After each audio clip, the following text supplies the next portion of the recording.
찬양 성부 성자 성령 삼위일체 신께 영세 무궁하게까지 영광을 돌리세 영광을 돌리세.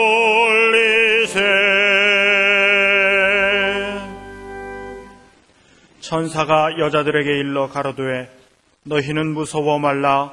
십자가에 못 박히신 예수를 너희가 찾는 줄을 내가 아노라.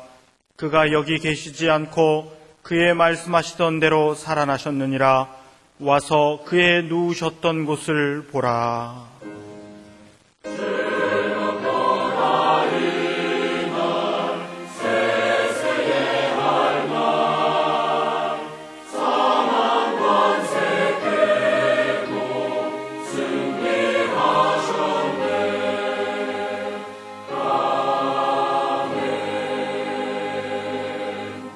이 시간 하나님께서 우리에게 주시는 구약의 말씀은 호세아 13장 14절입니다.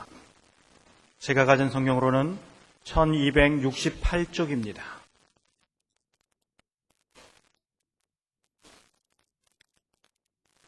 내가 저희를 음부의 권세에서 속량하며 사망에서 구속하리니 사망아 내 재앙이 어디 있느냐 음부야 내 멸망이 어디 있느냐 뉘우침이 내 목전에 숨으리라.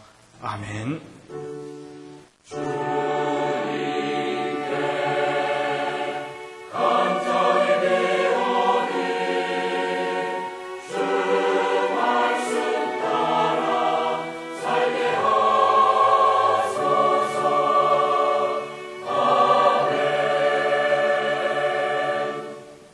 하나님께서 우리에게 주시는 신약의 말씀은 고린도전서 15장 12절에서부터 20절까지입니다.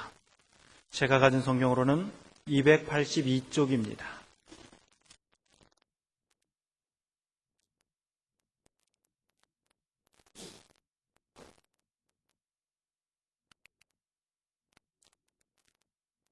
그리스도께서 죽은 자 가운데서 다시 살아나셨다 전파되었거늘 너희 중에서 어떤 이들은 어찌하여 죽은 자 가운데서 부활이 없다 하느냐.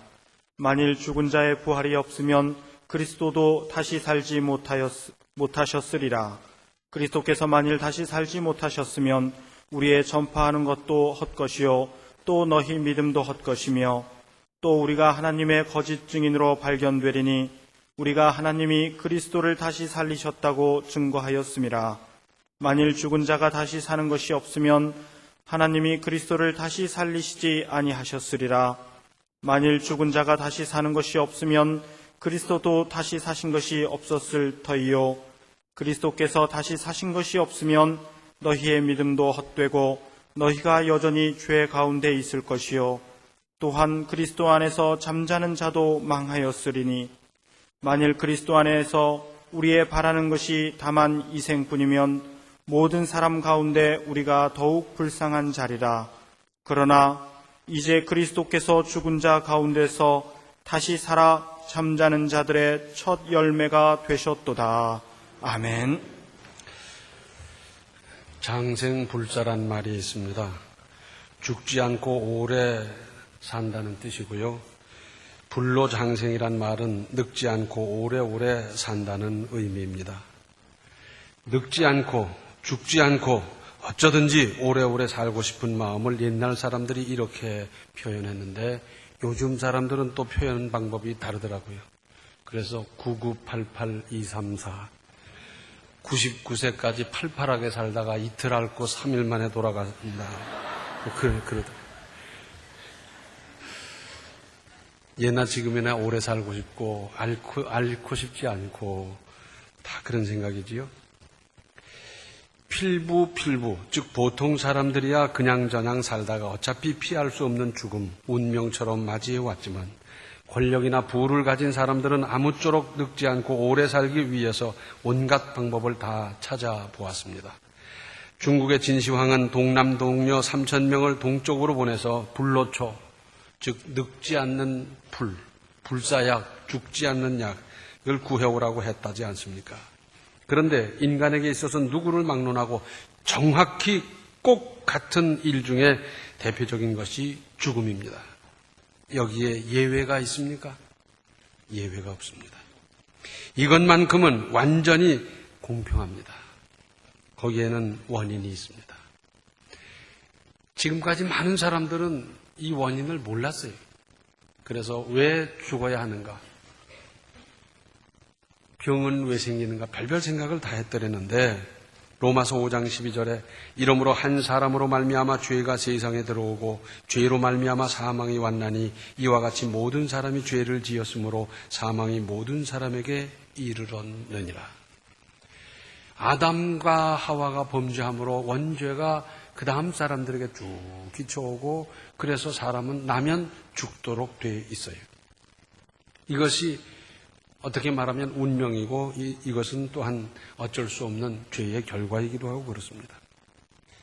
좌우간 인류 최후의 적은 사망이고 사망에 이르게 하는 죄 또한 사망보다 더 근본적인 적임에 틀림이 없습니다. 왜냐하면 사망이 죄로 말미암았기 때문입니다. 그런데 요한복음 5장 24절을 보면 내가 진실로 진실로 너희에게 이르노니 내 말을 듣고 또 나 보내신 이를 믿는 자는 영생을 얻었고 심판에 이르지 아니하나니 사망에서 생명으로 옮겼느니라. 우리가 예수님을 구주로 고백하는 순간 우리는 영생을 얻습니다. 이건 과거형이에요. 얻을 것이다, 얻었으면 좋겠다, 나중에 얻게 되겠지가 아니라 영생을 얻고 확실히 얻는 겁니다. 심판에 이르지 아니할 뿐만 아니라 사망에서 생명으로 옮긴 존재가 됐습니다. 겉으로 보긴 똑같지요. 믿기 전이나 믿은 다음이나 뭐 먹는 것이 달라집니까? 사는 집이 달라집니까? 입는 옷이 달라집니까? 직장이 하루아침에 달라지는 것도 아니지만 그러나 영적인 안목으로 보면 전혀 다른 존재가 된 겁니다. 이것은 나중에 입증이 돼요. 어떻게? 천국과 지옥으로. 또 로마서 6장 23절 말씀을 개정판으로 보면 죄의 삭은 죽음이요 하나님의 선물은 우리 주 예수 그리스도 안에서 누리는 영원한 생명입니다. 그랬어요. 죄값은 죽음이지만 우리 하나님은 선물을 주시는데 영원한 생명, 그 생명을 주시는 겁니다. 사망을 품고 사망을 향해 가는 사람과 생명을 품고 영생을 향해 살아가는 사람은 얼마나 다릅니까? 언뜻 보면 같은데 생각하는 게 다르고요, 가치관이 다르고요, 인생관이 다르고요, 다 달라요. 아, 이렇게 다르구나. 그걸 느낄 때쯤 되면 벌써 상당한 기간이 지난 다음이나 알 수 있는 거지요.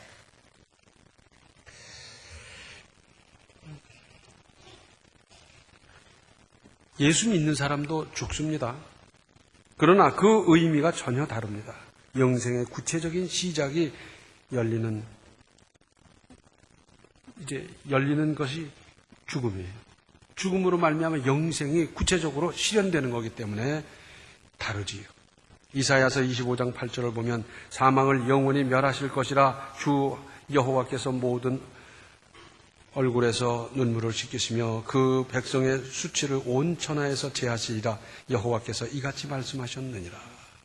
오늘 구약 본문 말씀도 내가 저희를 음부의 권세에서 속량하며 사망에서 구속하리니 사망아 네 재앙이 어디 있느냐, 음부야 네 멸망이 어디 있느냐, 뉘우침이 내 목전에 숨으리라. 사망을 격파한다는 겁니다. 이러한 예언 말씀을 따라 예수께서 사망 권세를 이기셨습니다. 예수께서는 당시 사람의 죄는 물론이고 오고 오는 모든 세대 사람들의 죄를 전부 다 전가받으셔서 다 뒤집어 쓰시고 그 죄값으로 십자가 곧 사망하셨으나 예수님은 죄가 없으심으로 죽음에 머무를 수 없어 사망 권세를 깨뜨리고 부활하셨습니다. 얼마나 통쾌한 일입니까? 누구도 이길 수 없었던 이 사망을 예수님은 이기셨습니다. 에스겔서 37장 1절로 10절에는 이런 말씀이 있습니다. 여호와께서 권능으로 내게 임하시고 그 신으로 나를 데리고 가서 골짜기 가운데 두셨는데 거기 뼈가 가득하더라. 나를 그 뼈 사방으로 지나게 하시기로 본즉 그 골짜기 지면에 뼈가 심이 많고 아주 말랐더라. 그가 내게 이르시되 인자야 이 뼈들이 능히 살겠느냐 하시기로 내가 대답하되 주 여호와여 주께서 아시나이다. 또 내게 이르시되 너는 이 모든 뼈에게 대언하여 이르기를 너희 마른 뼈들아 여호와의 말씀을 들을지어다. 주 여호와께서 이 뼈들에게 말씀하시기를 내가 생기로 너희에게 들어가게 하리니 너희가 살리라. 너희 위에 힘줄을 두고 살을 입히고 가죽으로 덮고 너희 속에 생기를 두리니 너희가 살리라. 또 나를 여호와인 줄 알리라 하셨다 하라. 이에 내가 명을 조차 대언하니 대언할 때 소리가 나고 움직이더니 이 뼈 저 뼈가 들어맞아서 뼈들이 서로 연락하더라. 내가 또 보니 그 뼈에 힘줄이 생기고 살이 오르며 그 위에 가죽이 덮이나 그 속에 생기는 없더라. 또 내게 이르시되 인자야 너는 생기를 향하여 대언하라. 생기에게 대언하여 이르기를 주 여호와의 말씀에 생기야 사방으로부터 와서 이 사망을 당한 자에게 불어서 살게 하라 하셨다 하라. 이에 내가 그 명대로 대언하였더니 생기가 그들에게 들어가매 그들이 곧 살아 일어나서 서는데 극히 큰 군대더라. 말라빠진 뼈가 무슨 수로 살겠습니까? 그런데 하나님께서 하시면 됩니다. 천지를 말씀으로 창조하신 그 하나님께서 못하실 일이 뭐가 있겠습니까? 자, 여기서 특별히 우리가 주목할 것은 내가 명을 조차 대언하니 그랬어요.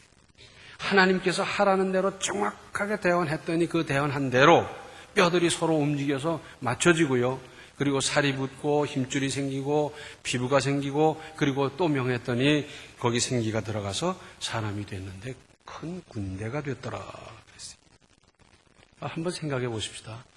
군대는 노인이 갑니까? 노인은 군대 안 가요. 그죠? 옛날이나 지금이나. 그러니까 사람들이 다시 살아났는데 젊은이입니다. 그렇죠? 군인이니까. 그런데 이제 우리가 상상을 해볼 수가 있습니다. 자, 살도 썩고 힘줄도 썩고 피부도 썩고 무엇도 썩고 다 창자도 썩고 다 썩었는데 옷인들 안 썩었겠습니까? 그래서 뼈만 잔뜩, 그것도 또 말라빠진 뼈만 잔뜩 있었던 거예요. 근데 이 사람들이 살아났으니까 입을 옷이 있겠습니까? 요즘 같이 나이롱 옷이라면 오래오래 가겠지만은 당시 나이롱 옷이 있을 수도 없고요. 그러니까 큰 군대가 됐는데 이 사람 전부가 다 홀랑 벗은 사람들이요. 군대이기 때문에 당시에는 여자가 군대 가지도 않았고 하니까 전부 다 남자였을 거예요. 그런데 이 사람들이 그 다음에 뭘 했겠어요? 이것은 이 말씀대로 정확히 이루어진 사실이고 또한 상징이기도 합니다. 그래서 나중에 부활 때 무덤이 열리면서 이제 낙원에 갔던 영이 돌아와 결합될 때 거기서 부활체로 새로 살아나는 그것을 상징하는 의미가 있어요. 어쨌거나 자 이렇게 다시 생기를 찾은 사람 군대가 된 이 사람들은 생각해 보세요. 노인이 돼서 돌아간 사람도 있었을 것이고 중년에 돌아간 분도 있을 것이고 젊어서 세상 떠난 사람도 있을 것이고 아기 때 세상 떠난 사람도 잔뜩 있었을 터인데 군대로 태어났습니다. 그 나이와 세상 떠날 때의 나이와 상관없이 젊은 사람으로 다시 태어났는데 그래서 군대가 됐어요. 자, 이 사람들이 그 다음 뭘 했겠습니까? 아마 자기 집으로 갔을 거예요.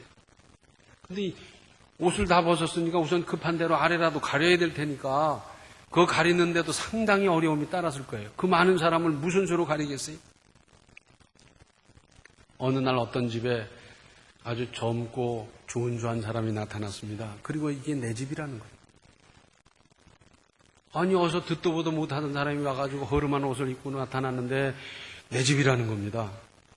무슨 소리냐 이게 왜 당신 집이냐 그러면서 한참을 얘기하다 보니까 이게 웬일입니까? 돌아가신 증조 할아버지가 살아서 나타난 거예요. 예? 그리고는 증조 할아버지하고 살아야 되는데 나보다 훨씬 젊은 증조 할아버지하고 살기가 얼마나 불편했겠어요. 자관 그 후의 스토리는 성경에 적혀 있지 않기 때문에 제가 지금 상상을 하는 겁니다만은 뭐 그런 여러 가지 시비가 상당히 있었을 거다 하는 생각이 듭니다. 어쨌건 이것은 사실이고 동시에 상징이었다 하는 걸 말씀드리는 겁니다. 또 사람에게는 두려움, 곧 공포를 느끼는 본능이 있습니다. 어두우면 특히 깜깜한 산길 한밤중에 공동묘지 비가 퍼붓는 원두막의 밤 또는 어떤 위협에 직면하면 공포로 떨리는 겁니다. 손발이 떨리고 가슴이 떨리고 정신이 몽롱해지고 막 그러잖아요. 이건 왜 그렇습니까? 자기 보존 본능의 발동입니다, 사실은. 그런데 공포의 원인, 즉 어디서부터 떨리는지, 왜 무서운지 파고 따지고 들어가 보면 결국 죽음에서부터 오는 것이다 하는 것을 알 수 있습니다. 깜깜하니까 위험하고 그래서 자기 보존을 해야 되고 또 위협적인 일을 만나니까 죽을 것 같고 그래서 사람은 떨리는 거예요. 거기서 살 길을 찾아야 되고 자기 스스로를 보존해야 되고 그래서 사람을 위협하는 최종적인 무기는 뭐냐면 죽인다는 겁니다. 그 말에는 그저 100이면 100 전부 다 굴복하고 맙니다. 그것도 쥐도 새도 모르게 죽인다 그래 놓으면 이건 기가 막힌 일입니다. 그런데 예수께서는 죽음을 정복하셨습니다. 죽음을 정복하셨어요. 누구도 이길 수 없고 다 그 위협 앞에서 넘어졌더랬는데 굴복했더랬는데 예수님은 그 죽음을 정복하셨습니다. 오늘의 신약 본문 3절로 8절에는 이렇게 기록되어 있습니다. 내가 받은 것을 먼저 너희에게 전하였노니 이는 성경대로 그리스도께서 우리 죄를 위하여 죽으시고 장사 지낸 바 되었다가 성경대로 사흘 만에 다시 살아나사 게바에게 보이시고 후에 12 제자에게와 그 후에 500여 형제에게 일시에 보이셨나니 그 중에 지금까지 태반이나 살아있고 어떤 이는 잠들었으며 그 후에 야고보에게 보이셨으며 그 후에 모든 사도에게와 맨 나중에 만삭되지 못하여 난 자 같은 내게도 보이셨느니라. 고린도 전서가 기록될 당시 예수님의 부활하신 모습을 보았던 사람들이 태반이나 살아있었어요. 허당한 증인들이 살아있었다 하는 겁니다. 그런데 마태복음 28장 11절로 15절에는 또 이런 말씀이 있습니다. 여자들이 갈제 파수꾼 중 몇이 성에 들어가 모든 된 일을 대제사장들에게 고하니 그들이 장로들과 함께 모여 의논하고 군병들에게 돈을 많이 주며 가로되 너희는 말하기를 그의 제자들이 밤에 와서 우리가 잘 때에 그를 도적질하여 갔다 하라. 만일 이 말이 총독에게 들리면 우리가 구원하여 너희로 근심되지 않게 하리라 하니 군병들이 돈을 받고 가르친 대로 하였으니 이 말이 오늘날까지 유대인 가운데 두루 퍼지니라. 자, 예수님을 무덤에 넣고 돌문으로 닫았어요. 그리고 인봉을 했더랬습니다. 그것도 모자라서 군인들이 지켰더랬습니다. 그런데 새벽에 보니 돌문이 열리고요. 예수님은 안 계시고요. 이 파수꾼들이 사시나무 떨듯이 벌벌벌 떨다가 이 사람들이 지금 가서 보고를 했어요.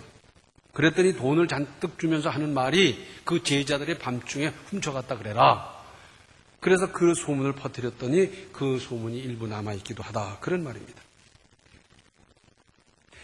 자, 만에 하나 예수님의 부활이 역사적 사실이 아니었다면 어떤 현상이 벌어졌겠습니까? 그리스도교는 흐지부지 되고 말았을 겁니다. 지금쯤은 역사의 기록에도 별로 없었을 거예요. 나타나지도 않았을 거예요. 왜? 거기서 우물우물 하다가 없어졌는데 뭐 그걸 세계사의 기록까지 할 필요가 있었겠습니까?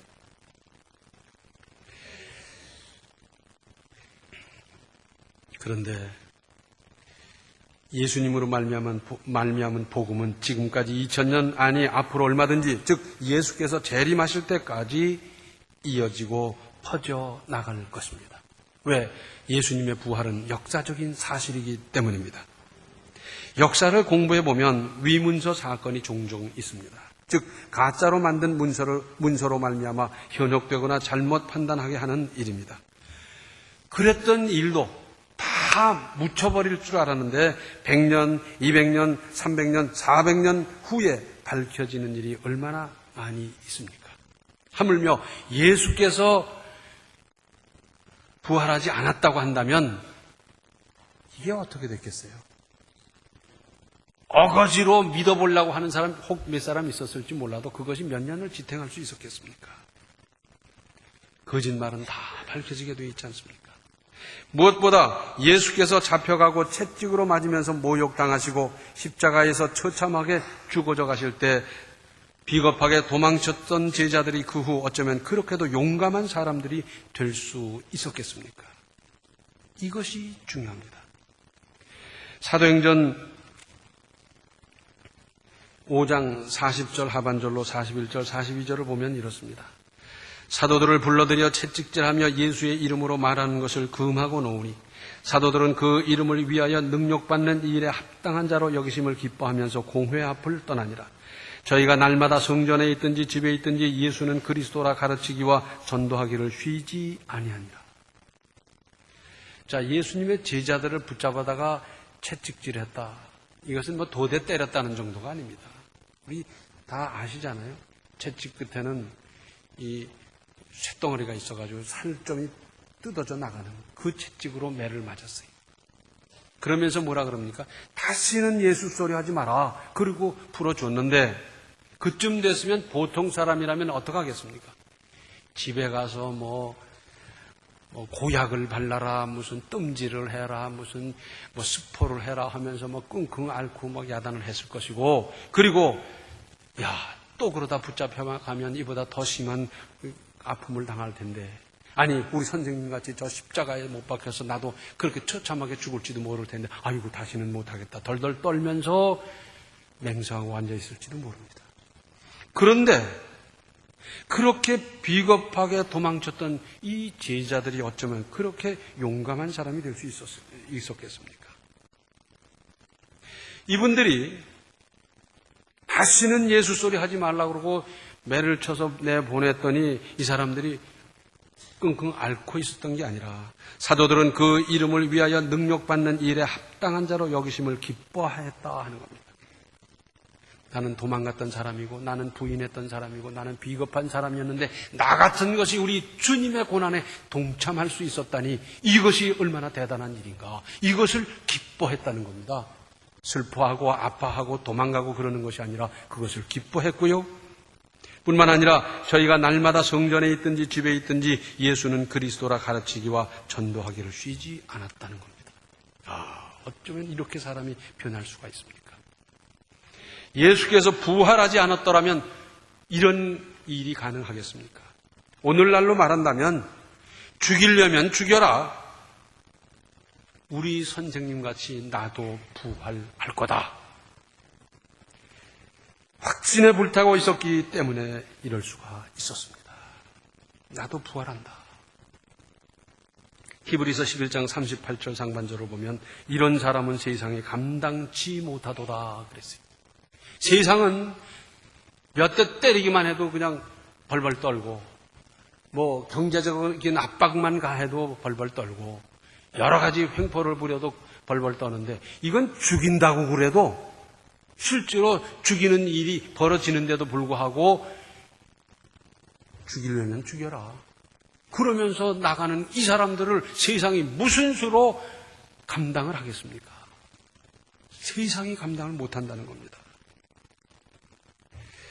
예수님을 믿어도 죽는 건 사실이지만 살아있으면서 사망을 완전히 이겨 제압하고 산 사람 바울의 당당한 신앙 고백이 있습니다.